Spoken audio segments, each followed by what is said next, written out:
बिस्मिल्लाहिर्रहमानिर्रहीम अस्सलाम वालेकुम क्लास। आज हम HST के हवाले से चैप्टर नंबर 5 के जितने भी की पॉइंट्स हैं जल्दी से उन्हें पढ़ लेते हैं। और first topic is matter. Matter क्या है हमारे पास? Anything which has mass and occupies space. वो चीज़ जो कि वज़न रखे और जगह घेरे उसे हम क्या कहते हैं? मैटर कहते हैं। अब मैटर हमारे पास जो है वो कुछ स्टेट्स में आ जाता है, जैसे कि solid, liquid, gas, plasma and boss Einstein condensate. जिसमें से सॉलिड, लिक्विड, गैस, प्लाज्मा को तो हम अच्छे से पढ़ के आ गए हैं। आज हम बोस आइंस्टाइन कंडेंसेट को भी डिस्कस करेंगे। अब बेसिकली ये जो स्टेट्स हैं मैटर के वो किस बेसिस पे हैं? मॉलिक्यूल्स के अरेंजमेंट के बेसिस पे और उनके दरमियान जो इंटरमॉलिक्यूलर फोर्सेस है उनके बेसिस पे हमारे पास ये मैटर की स्टेट्स आ जाती हैं। सबसे पहले हम जो है डिस्कस करते हैं गैसियस स्टेट को। हमारे पास जो गैसियस स्टेट है उसका ना कोई फिक्स शेप होती है, ना ही उसकी कोई फिक्स वॉल्यूम होता है। क्यों? क्योंकि इसके जो मॉलिक्यूल पार्टिकल्स हैं वो बहुत ज़्यादा दूर दूर होते हैं, जिसकी वजह से ना इसका कोई फिक्स शेप होता है और ना ही इसका कोई फिक्स्ड वॉल्यूम होता है। ठीक हो गया। अब according to the kinetic molecular theory जो है वो इसके कुछ बिहेवियर्स आ जाते हैं। काइनेटिक मॉलिक्यूलर थ्योरी बेसिकली हमारे पास क्या है कि भाई काइनेटिक मॉलिक्यूलर थ्योरी कहती है कि जो मैटर है वो एग्जिस्ट करता है, कंपोज करता है टाइनी पार्टिकल्स के ऊपर, और वो टाइनी पार्टिकल्स हर वक्त रैंडम मोशन में होते हैं। ठीक हो गया। अब according to the kinetic molecular theory there are some behaviour of gaseous state. सबसे पहला आ जाता है diffusion. It is the movement of particle from higher concentration to the lower concentration. Diffusion हमारे पास क्या है? पार्टिकल्स की मूवमेंट कहाँ से? हायर कंसंट्रेशन से टुवर्ड्स द लोअर कंसंट्रेशन। अब जो हमारे पास गैसियस स्टेट होता है वो हाईली डिफ्यूजिबल होती है, ठीक है, लेकिन डिपेंड करती है वो मॉलिक्यूलर मास पे। जितना छोटा मास होगा, मॉलिक्यूलर मास होगा, उतनी जल्दी गैस डिफ्यूज होगी। उसके अलावा जो है वो दूसरा, जैसे कि हमारे पास हाइड्रोजन है, हाइड्रोजन 4 टाइम्स ज़्यादा जल्दी डिफ्यूज़ हो गया as compare to the oxygen, क्योंकि हाइड्रोजन का मॉलिक्यूलर मास क्या है? छोटा है ऑक्सीजन से। ठीक हो गया। Then effusion. It is the escaping of gas molecule through a tiny hole. Tiny hole से गैस मॉलिक्यूल का स्केप होने को क्या कहते हैं? इफ्यूजन कहते हैं। अब इफ्यूजन भी डिपेंड करता है किस पे? मॉलिक्यूलर मास ऑफ गैस पे। जितना छोटा मॉलिक्यूलर मास होगा उतनी ही जल्दी इफ्यूजन होगी। देन उसके बाद हमारा आ जाता है प्रेशर।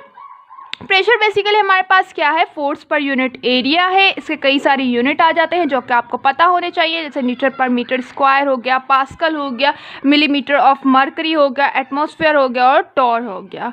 ठीक। अब 1 एटमॉस्फेयर बराबर होता है 760 मिलीमीटर ऑफ मर्करी के, जबकि 1 एटमॉस्फेयर कितने पास्कल्स के बराबर होता है? 101325 पास्कल्स के।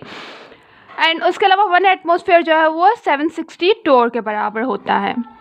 तो ये सारे यूनिट किसके आ जाते हैं? प्रेशर के। यहाँ पर ये बात आप लोग को लाजमी याद रखनी है। ये इसका फॉर्मूला आ गया, बाकी इसके सारे यूनिट आ गए। देन उसके अलावा जो बैरोमीटर होता है वो यूज़ होता है एटमॉस्फेरिक प्रेशर को मेयर करने के लिए, जबकि जो मैनोमीटर होता है वो यूज़ होता है लैब में जो प्रेशर हम मेयर करते हैं उसके लिए। Atmospheric pressure for atmospheric pressure we use barometer and for lab pressure we use manometer. Now there is a compressibility.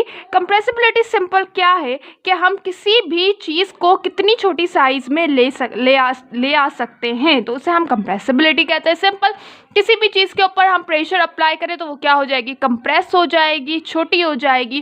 Capacity of something to be reduced in size by pressure called compressibility. अब जो gases होती है हमारे पास वो highly compressible होती है। क्यों? क्योंकि भाई उनके जो मॉलिक्यूल्स होते हैं, पार्टिकल्स होते हैं, वो बहुत ज़्यादा दूर दूर होते हैं। जैसे हम इन पे प्रेशर अप्लाई करेंगे तो ये करीब आ जाएंगे, तो इसलिए जो है इनके बीच में इनके बीच में जो है वो स्पेस ज़्यादा होने की वजह से ये ज़्यादा करीब आ सकती है, जिसकी वजह से ये इसकी जो कंप्रेसिबिलिटी होगी वो क्या होगी? ज़्यादा होगी। ठीक हो गया। देन उसके बाद हमारे पास आ जाती है मोबिलिटी। मोबिलिटी क्या है? Ability to move freely. Freely move करने की एबिलिटी को हम क्या कहते हैं? मोबिलिटी कहते हैं।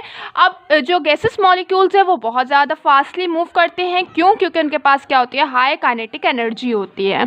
उसके अलावा जो है वो मोबिलिटी रिस्पॉन्सिबल होती है होमोजेनियस मिक्सचर प्रोड्यूस करने के लिए। देन इसके बाद आ जाती है डेंसिटी। डेंसिटी सिंपल क्या है? डिग्री ऑफ कम्पैक्टनेस और क्लोजनेस। जो मतलब कितनी चीज़ जो है वो क्लोज, कितनी चीज़ के मॉलिक्यूल्स क्लोज है, कितनी वो चीज़ कम्पैक्ट है उसे हम क्या कहते हैं, डेंसिटी कहते हैं। अब भाई डेंसिटी का यूनिट क्या है, हमारे पास मास पर वॉल्यूम है। अब जो हमारे पास गैसेस होती है वो क्या होती है, उनकी जो डेंसिटी होती है वो लो होती है। क्यों? क्योंकि उनके जो मॉलिक्यूल्स होते हैं वो बहुत ज़्यादा दूर दूर होते हैं। हमने पढ़ा कि closeness of molecule is known as density. Gases में तो मॉलिक्यूल्स बहुत ज़्यादा दूर होते हैं, तो इस वजह से इसकी जो डेंसिटी होती है वो क्या होती है, कम होती है। ठीक हो गया। अब इसकी जो डेंसिटी होती है वो हम किस तरह से बढ़ा सकते हैं कि जब हम जो है वो कूल करेंगे। ठीक हो गया। इंक्रीज बाय कूलिंग, डेंसिटी इसकी कैसे इंक्रीज होगी, बाय कूलिंग। अब इसका यूनिट क्या आ जाता है हमारे पास, किलोग्राम पर मीटर क्यूब। और इसके अलावा जो हाइड्रोजन होता है उसकी डेंसिटी होती है 0.088, जबकि क्लोरीन की 3.12 होती है। अब हमारे पास जो है वो कुछ लॉज आ जाते हैं जो कि गैस से रिलेटेड है। बहुत फेमस लॉज हैं, तकरीबन सबको पता होगा, that is Boyle's law and Charles law.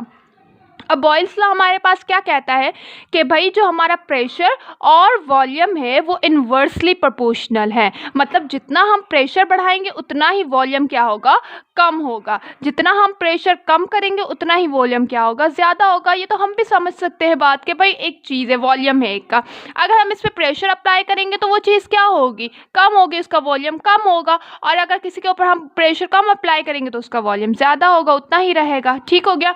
तो यहाँ पर क्या कहता है, pressure is inversely proportional to volume, पर कब, जब टेम्परेचर क्या हो, कांस्टेंट हो। ठीक है। यहाँ पर हमारे पास इक्वेशन आ जाती है बॉयल्स लॉ की, P1 V1 is equals to P2 V2, और ये दिया किसने था, रॉबर्ट बॉयल ने दिया था 1662 में। देन उसके बाद चार्ल्स लॉ 1787 में जे चार्ल्स ने दिया था। इसने कहा था कि भाई वॉल्यूम जो है वो डायरेक्टली प्रोपोर्शनल होता है टेम्परेचर के। जितना ज़्यादा आप टेम्परेचर बढ़ाएंगे उतना ज़्यादा वॉल्यूम होगा, जितना आप कम टेम्परेचर रखेंगे उतना कम वॉल्यूम होगा। पर कब, जब आप प्रेशर को क्या रखें, कॉन्स्टेंट रखें। इसकी क्या इक्वेशन आ जाती है, V1/T1 is equals to V2/T2। ठीक है। उसके अलावा जो 273 केल्विन होता है, अब हमारे पास पता है हमारे पास जो है वो 3 आ जाते हैं, स्केल्स आ जाते हैं टेम्परेचर के, केल्विन, सेल्सियस और फ़ारेनहाइट। अब जो हमारे पास केल्विन में 273 केल्विन इक्वल होता है किसके, 0 सेल्सियस के। अब यहाँ पर हमारे कुछ फार्मूला लिखा हुआ है कि भाई जब जो है वो हमें टेम्परेचर सेल्सियस में मिला हुआ हो तो उसे हम केल्विन में किस तरह से कन्वर्ट करेंगे कि हम सेल्सियस में प्लस कर देंगे 273, तो हमारे पास जो है वो केल्विन आ जाएगा। और हम किस तरह से, अगर हमारे पास केल्विन मिला हो तो जो है डिग्री सेल्सियस में कन्वर्ट करेंगे कि माइनस कर देंगे 273 को। अब इससे रिलेटेड हमारे पास जो है वो कुछ प्रॉब्लम्स आ जाते हैं, उन्हें इंशाल्लाह हम इस चैप्टर के लास्ट में डिस्कस करेंगे। अब ये लेक्चर जो है वो काफ़ी बड़ा हो गया है। अब लिक्विड स्टेट को हम जो है नेक्स्ट लेक्चर में डिस्कस करते हैं।